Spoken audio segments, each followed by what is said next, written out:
zirlai som le paruk na meichia tetan lukhum ti chungchang korinthon khat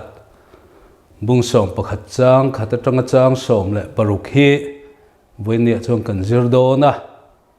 ti chong kan zirlain atum ber tur chu pathian biak in khom na le trong trai na hmuna meichia te lukhum khum chungchang hiania ti chong ke ni notice india upc te chuan pola zirtin ang hian meichia te chuan pathian biak in khom na le trong trai na an nei na mun re renga chuan lukhum hi an khum turani ti hi kan du dan le kan in zirtir na ania amaro chu ko ran tam zo te chuanin pathian biak in khom na le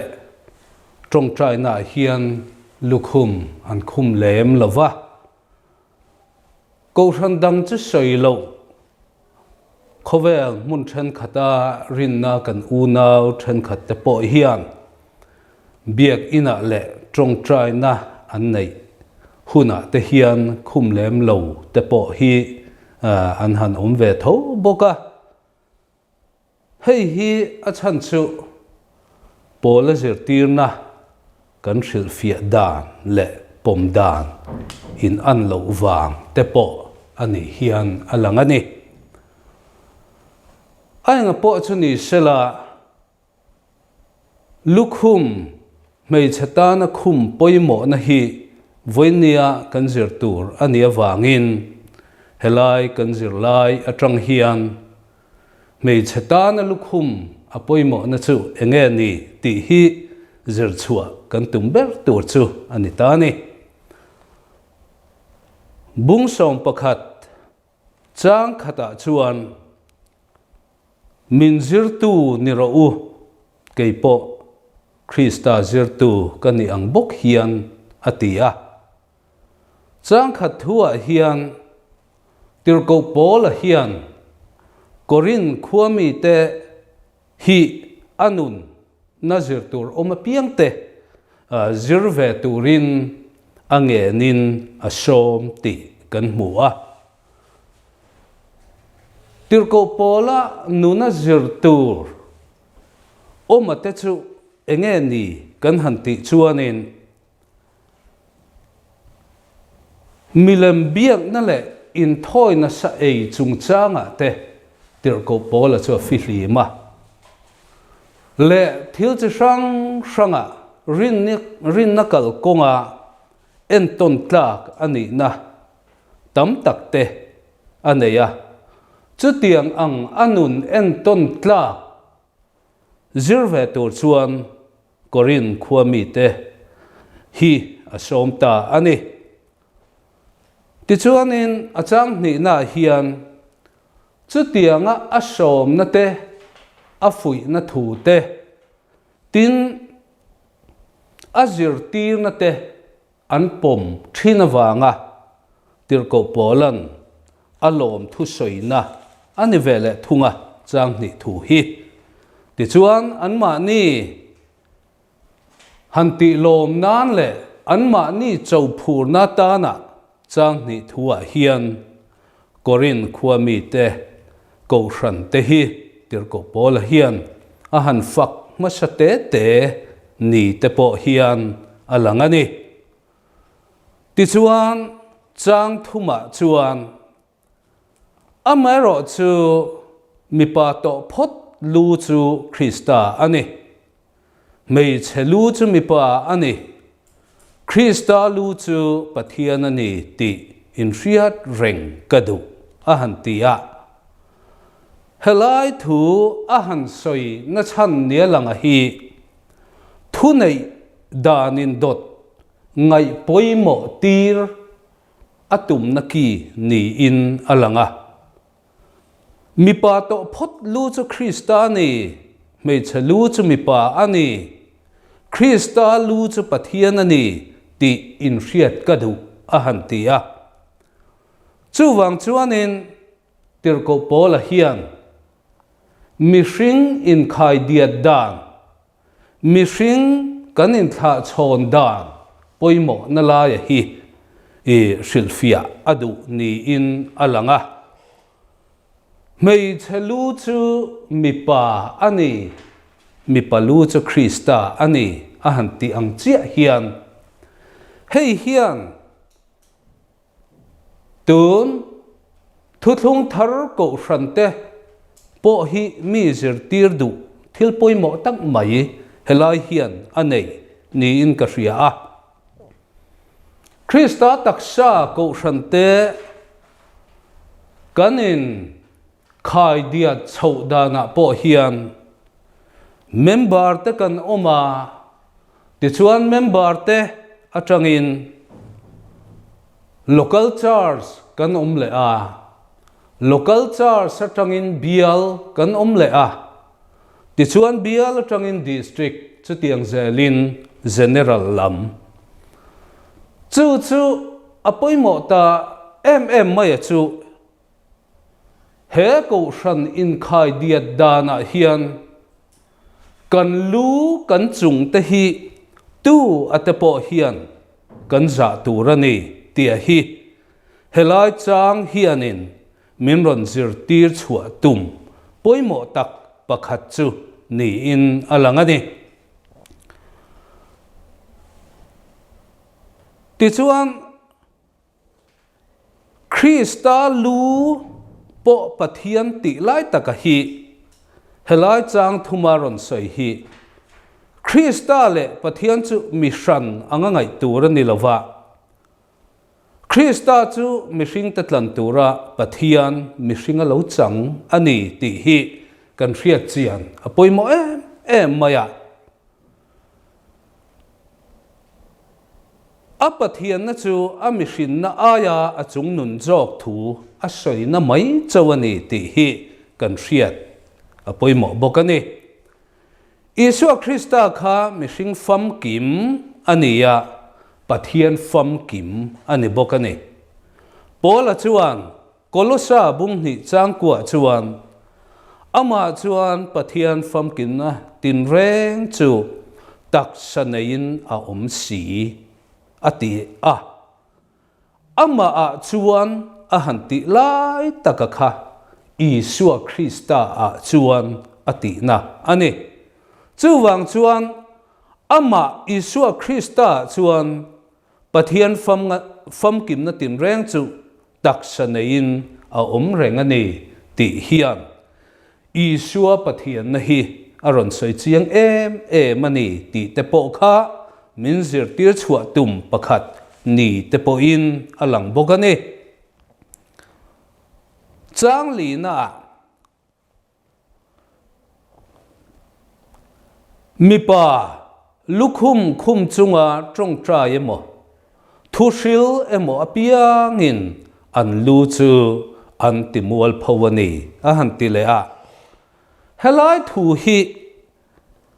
aron soi chan aron soi omzia tak nialanga chu mipa in pathian abiang na le atong trai na a lukhum akhum lo chan tura chu pathian aza na a entir na ta na ani ti kha kan hriat apoimo a ti chuan Greek ho te chuan an mi za zong emo an ai ro pui te ma an din don chuan an lukhum emo an dir emo za entir nan an la thi na ni chu tiang chi chuan mipa te po hian kan lu lali suwa Krista kan biaka an ne na kanin lan don chuan kan za zia entir na ta na hian kan lukhum akha kan la thlatur ania tin kan trong trai po in kan za entir na ta na khan kan lukhum kha kan la tha in lukhum khum lovin pathian hi kan bia in kan polin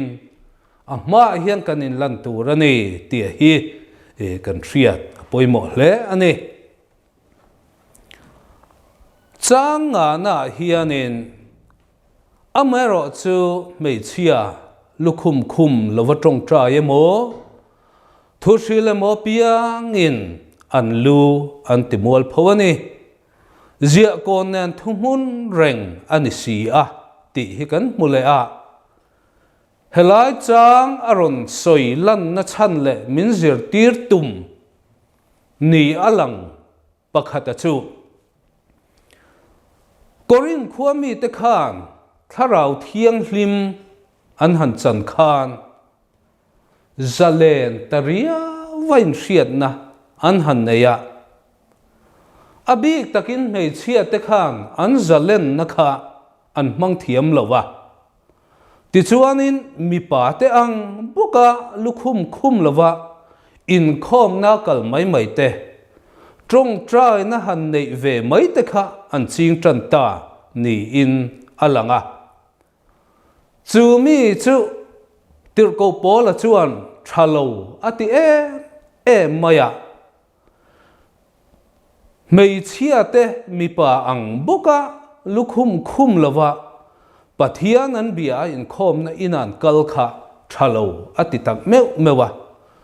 juda te ti dana kha chuanin mei chia te chuan lukhum an khum ngei tur ani sia juda firfiak pola khatiang ang mi ta na kha chuanin korin khuami mei chia te lukhum khum lova an trong trai le an thu han hril an mu khan a ril ru ana ema chu wang chuanin an lu mi pa te po an timual phawani chu wang chuanin hatianga an ti mual phodon ai chuan an lu hi ziat kol sela chu nen chuan a thum hun rengani ti in helai changa hian aron sei ve le bok ani chu wang chuan mei chia te hian abi takin pathian kan biang na hmuna le kan trong trai huna chuan chu pola zirtir na ang hian lukhum khum ngei hi kan ti mak mo turani ti kha kan hriat apoi mo ome chang ruka mei chia lukhum khum lova om si chuan met lo ro se amero chu mei chetan lumme emo zia ko nemo aza tlak si chuan lu khum zok ro se atia heta lukhum aron ti lai taka hi sam mai ni lo puan a lukhu na aron soina ania juda te chuanin abraham hun lai tang to khan an mei chia ten mi pui pun khom na le mi khual mel hriat lo na ma te chuan an luan khu thina Paul te hun lai po hian Palestina ram mi tele Arab ho te po hian an lu hi mei chia te chuan an khu thina ni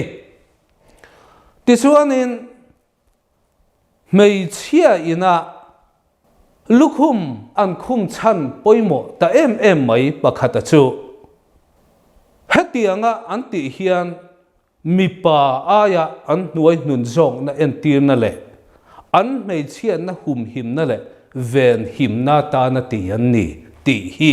kan hriat apoimo a pathianin min siam dana hianin mei chia te chu mi pa te aya nuai nung zo an ni tia kha he lukhum an khum hian aron entir ni inalanga amero chu tun hunai ro chuan chu tiang ang mai tan ni lovin pathian ma a in ngai tlom na entir na na te ko shanin titura adu awang titura te po hian kan lo mang ta zo ni in alang boka Notice India Executive Board Rural number 3 nisom pasari thathum sang khajakua som sari pariat poin pathian biang na mei chelu khum hi alo pom thap to le ti tura min bei sei ani awang hian Northeast India UPC te chuan abik takin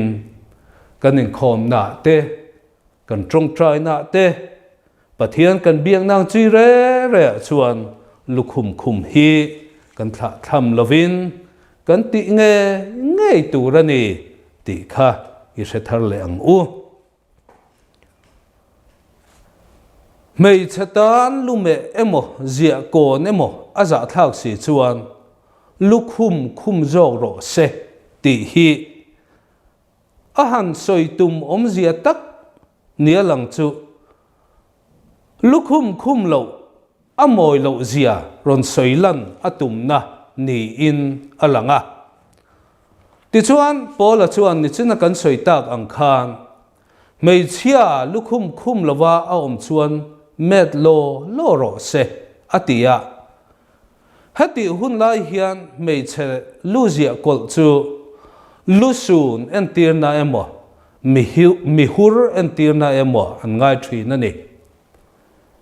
mei chetana lume kol kha aza thak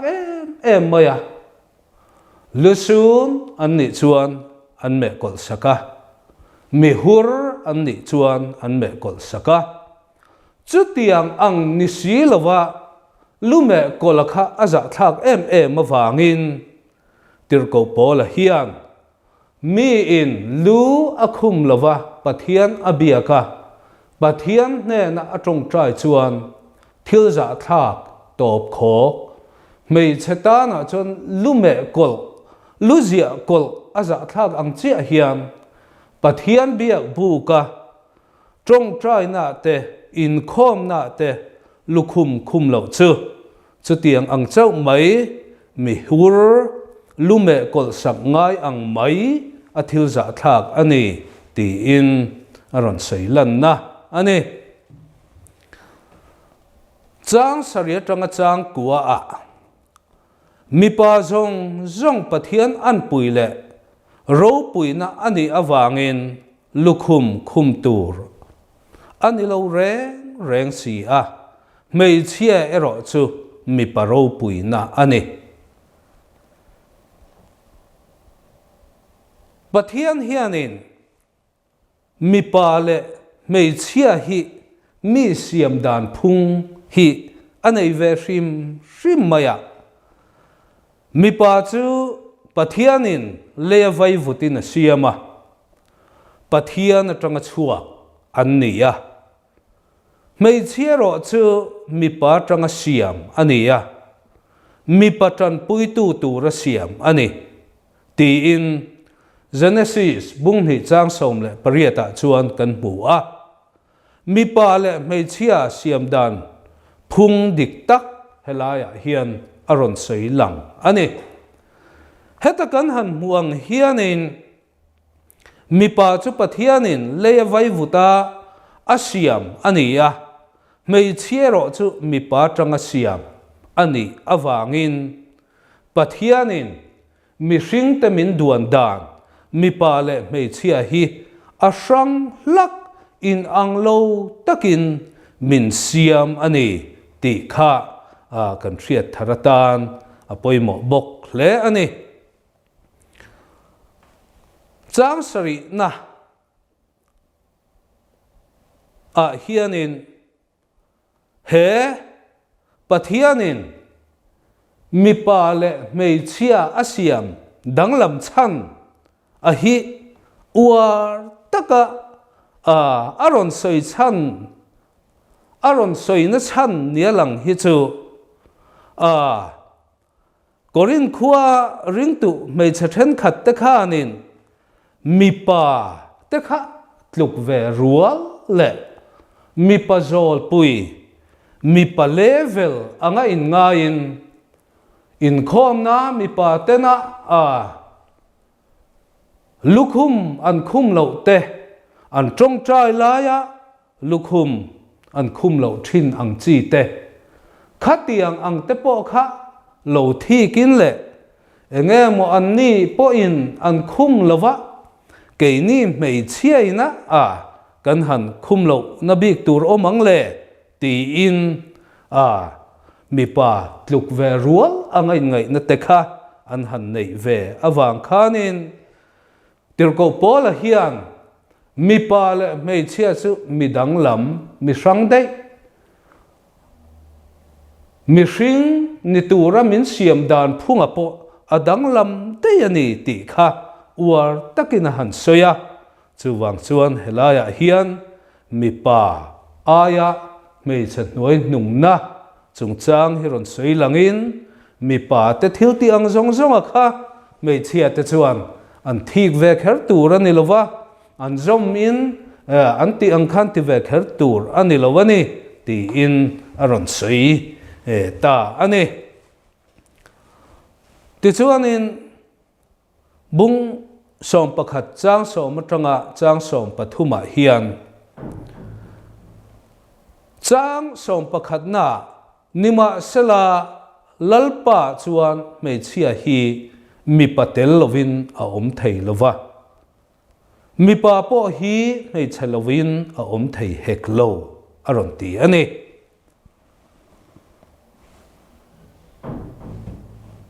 Paul hian ko ran ho te in khom na hian van tir ko te hi tel ve zel ang hian aron soi langa lali suwa thu soi tang po in mitin te hian veng tu van tir ko kan nei theu ni in alang chuti chuan amalam kan soi tong khan mei chathen khatin in khom na le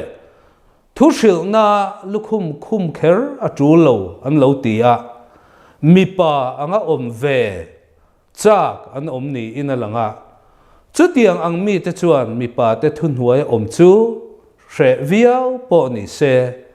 an ma ni lo thira veng reng tu van tir ko awang tal po hian lukhum chuan khum tu rani ti in chang som pakhat na hian aron soya chuwang chuan in mei chia te chuan mi hring le kan rong bol pui te po kan lo za lo po ani mai thei amero chu kan om na hun khoi ki pamin hmuwa kan chet vel na le kan khosang na phung sang sang te englai po min hretu pathianin awan tir ko te kan hna hian ada ring ani ti hria in chumi pathianin amu reng na awang talpo chuan mei chia te hian pathian za na wangin lukhum hi an khum ram turani ti hi kan hriat poimo hle bokani chang som panni na mei chia hi mi pa tanga chuak ani ang bokin mi pa po hi mei chela ka piang an si a amero chu engkim hi pathian atanga chuak vek ani aron tia helai thu hi apoimo khop maya tirko pola chuan pathian atang chuan mi pa le mei chia an danglam chuang lova ti in aron soi vele thungani mitin mai pathian atanga chuak kan nia mei chia hi mi pa tanga chuak ani ang bokin mi pa po hi mei chia laka tanga lo piang ve tho sin ani chuwang chuanin mi pa hian mi pa kani ti in mei chia hi anwa chia ngot athiang lo tin mei chia po hian mi pa chu mi pa nge an nia kan chung dei an nia an thil ti ang ve te an rong bol na ang ve te po hi ke ni tan chuan ti ve kan ti ve phak lovani ti in an in sit bok tur ani lovani chuwang chuan in tu ma he mi pa le mei chia kan ni na wang hian in musit tur kan ni lova Krista tanga chuak vek kan ni ti hi hria a in ang khatlang in tran pui ton tura siam kan ni le thileng kim maya chak lo jok te le pui ngai te in pui ton turin tir ko pola chuan helaya hian min hril thung ani chang som palia hian mipa hian samsei anei chuan atan za thak ani ti in thin lung pian pui po in a hriat tir lo chewem ni aron tia chia le tha hriat na tang po hianin tir ko pola chuan mi palu chung chang aron soina hian kan chia le kan tha hriat na tang hrim po hian mi pa chuan engle kho le samsei anei tur anilo a chia le tha hriat na tang hianin mi pa chuan sam amet tur ani ringut mai ani aron ti ani mi pa samsei nei hi thil za thak ani ti hi pola hian aron sei uar ma chu wang chuanin kan tun lai khovel abi takin kan piwai di mi pa te zinga po hian samsei pui mai nei ang chi te maksak taka han met chi ang te po hi kan la om vele zau thina chung te po chuan vo in nia hian kan hriat ta na khan du em mai chu tir ko pola hian mi patana chuan samsei hian na lovani achia le atha hriat na tang hrim po hianin mi pa chuan samamet turani ti aron soi ang hian keini mi pa te po hian lubuk them chum te hi kan puturani lo ti hi kan hriata mi pa chuan mi pa sam apuanga mei chia chuan mei che sam aputurani ti hi kan hriata kan sam mi pa in kan enkol dan tur chung changa te po hian tir ko polan aron soi ang hian kan sam te hi kan tan toin kan met fayanga thiang hlim takin kanin enkol turani ti hi mi pa te sam chung changa ka han soi lang tel vele du bok ani chang som panga na hian mei chia ero chuan samsei anei chuan atan ro puina ni zoka asam chu akhu na tura pek ani si a ati ani mei chia po in a chia le tha hriat na tang khan samsei nei chuan ngai ani ti kha an hriat ve poimo aron ti ani mei chia chuan in sam ahan nei khan alukhu tu turatana pathianin aduan dan le ko ran te po in kan du dan ania tir ko pola zirtir na ang po ania America kan unaw te khuan mei che sam sei chung changa hi an ngai poimo khop maya mei che in samsei anei chuan chu alukhum ani mai ti te in anni chuan ngai dan zau zong nei in i ngai dan notice india upc te na kan ngai dan pi lam deuh hrat te po in an han ngaya mei che in samsei anei chuan alukhu moina ani a ti in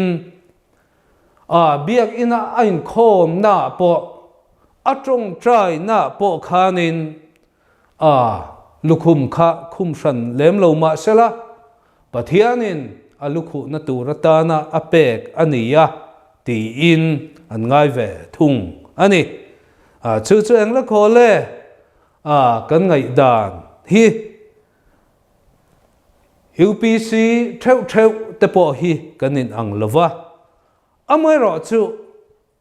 helai lukhum chung chang kan han soya hian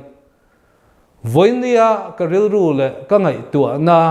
omlian ber pakhata chu mei chia te na lukhum an han khum hi pathian an biak do na Pathian ne na an trong trai do na Pathian an za na le an tri na entir na ta na an man hi apoi mo lai ber ni in ka ria a chu wang chuan Pathian kan biang na hian kan tri na le Pathian kan za na kan lan tir na man rua piang bai lai mai hi apoi mo ni ti te ro hi chu kan ria ta na te po apoi mo le in kan rebok ani chang som le paruk na hianin engpo ni ro se nial an ani po in ke ni zinga chu tiang dan kan nei lo Pathian ko ran ho po in an nei hek lo aron tia tu na kan han soi tak ang khanin lukhum khum lo chung chang hi chan dam na le chan dam lo na lam chu ani lo ti hian han soi kan duwa lukhum kan khum awanga chan dam tu remo ani hi chuanin lukhum an khum lova chan dam an ni lawang han ti lam hoi zonga hi chu kan zir lai po hian atum ni lo devin ka han ria ni chuna kan han soi tak ang khanin mi in lukhum akhum chan lai taka hi chu Pathian atri na le Pathian aza na entir na ani kan ti to kha mi in lukhum akhum lova Pathian apol atui lo viaute Pathian in kho Pathian biak in kho ma oma anom lo viaute da lo ta viau anga ai ngai chuan akhum nge tu ran ni ringot mai ani chumi ani lo chuan Pathian atri na le aza na kha athin lung chung ri la tang khan in thiam lo na wang khanin afam kim thei don lawani chu wang chuan mi in Pathian tri na le za na entir na ta na mei chia chuan atong trai na mo Pathian bia bu ka kalina mo lukhum akhum nge turani ti hi kan pom nge tlat apoi mo chutiang chia chuan mi pa te po hianin Pathian kan biak don le Pathian biak ina kan kal don ang chi re te lukhum kan khum lo chan lai taka hi chu Pathian kan tri na le Pathian kan za na lan tir na ani ti hi kan riat apoi mo in ka ria chu wang chon lukhum le khum lo lai hi chu chan dam na le chan dam lo na lai taka hi chu hol theng lem lo ma sela ke ni Northeast India UPC te hi chuan Pathian kan biak na hmuna hian Pathian kan tri na le Pathian kan za na le Pathian chibai kan bung na ta na hian mei chia te chuan lukhum an khumanga mi pa te ro chuan Pathian kan tri na le Pathian kan za na le Pathian chibai kan bu thinlung takin za takin chibai kan bu kin kan bia ti entir na ta na hian lukhum hi kan khum lo thung tur ani ti hi ke ni Northeast India UPC te ngai dan ania chu wang chuanin he kan ngai dan hi Northeast India UPC huam chunga zong te hi chuan zo mila mei chia zong chuan in khom na lukhum khumila mi pa zong ero chuan khum lo thung ila ti hi voinia kan zir lain min han zir tir tum ber ni in alang ani chu wang chuan voinia tir ko polan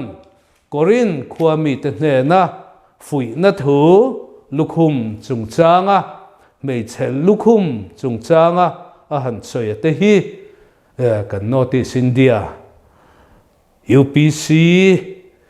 mei chia te po hianin zom ram turin in buat sei tharila voin nia kan zir lai te hi a thazong in kan chunga mei chatan ani emo mi patan emo po ni sela a thazonga kan ti tur ang theu ti ti thei turin voin ni kan zir lai te pathianin mal min som sak theu ro se